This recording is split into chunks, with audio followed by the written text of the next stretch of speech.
Sapo ndava një post në fakt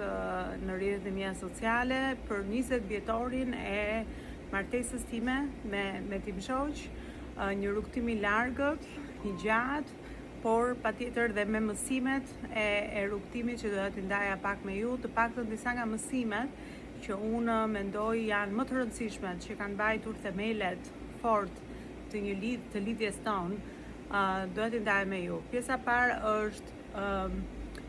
le të themi respekti hapësirave midis njëri tjetrit, që secili të ketë rrugët e tyre individuale, por të dy të punojmë për një vizion dhe mision të përbashkët, që patjetër është familja. Dhe dëshira e të dyve për ta mbajtur familjen siç është, të shenjtë, dhe për ta pasur gjithmonë atë lloj vizioni, kur mbase ka pasur dhe krisje dhe le të themi nevoja që nuk janë përmbushur gjatë lidhjes, sepse gjitha këto janë normale dhe pjesë e rrugtimit. Atëherë kjo është vizioni i madh për të qenë bashkë dhe vizioni i përbashkët për të punuar kundrejt një qëllimi më të madh se ne të dy. Pjesa tjetër ka qenë mbështetja e individuale dhe zgjedhja që të mbështesim njëri tjetrin dhe jo nga ego, që do thotë që në lidhjen tonë nuk ka njëri është më mirë se tjetri, dikush bën më pak se tjetri, mos më shumë se tjetri, secili kontribon dhe secili respekton njëri tjetrin për aftësitë dhe dhuratat që na ka dhënë Zoti, sepse prandaj jemi partner në jetë, sepse secili sjell një gjë ndryshe në marrëdhënie dhe le të themi eksperjenca ime dhe aftësitë e mia, duke le të themi komplementuar të tijat, të dy shtojnë vlerë në marrëdhënien tonë dhe në familjen tonë. Kështu që respektimi të dyja fuqive, le të themi, si të barabarta, mendoj që ka bërë shumë mirë për pjesën e egos që në fakt i lëndon shumë çifte, ku gjithmonë dikush mundoj të jetë mbi njëri tjetrin, dhe mendoj që kjo është pa maturi dhe ne kemi bërë patjetër, sepse kjo është pika 3 që doja të ndaj me ju, që marrëdhënia jonë ka evoluar me ne. Në fillimet tona ne i bënim këto gjëra sepse ishim të pamatur, të pasigurt, nuk e njihnim veten aq mirë sa që njohim tani, dhe nuk ishim punuar me veten, nuk kemi punuar në vetëdijshmërinë tonë individuale dhe pastaj në çift, siç jemi tani, se normalisht njeriu evolon, nuk kemi njësoj, ne jemi takuar shumë herët, unë 17, ai 19, kështu që nuk kemi njësoj dy individ të njëjtë që në atë kohë patjetër. Kështu që marrëdhënia vjen duke maturuar, njerëzit vijnë duke maturuar, gjërat që mbase kristin marrëdhënien vite më parë nuk shfaqen. Unë kam qenë shumë e kujdesshme në marrëdhënien tonë për të parë ato modelet ose patterns që përsëriten, sepse aty është pikërisht çelësi i sekretit i punës individuale dhe në çift, sepse nëse gjërat përsëriten, atëherë ka diçka që nuk është e shëruar në marrëdhënien tonë, kështu që duhet që me vetëdijshmëri të ndjekim këto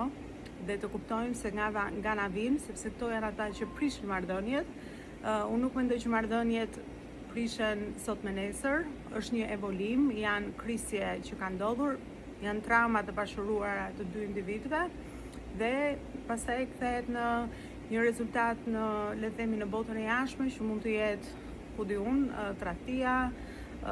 dikush kërkon divorcin, dikush është jo i lumtur në marrëdhënie për shumë vite, kështu që këto gjëra ndodhin kur le të themi nuk është bërë ajo puna e përditshme, pak nga pak konsistente me individuale, në mënyrë që të projektohet edhe në marrëdhënie. Dhe një gjë tjetër kam kuptuar që nuk duhen dy njerëz për të përmirësuar një marrëdhënie,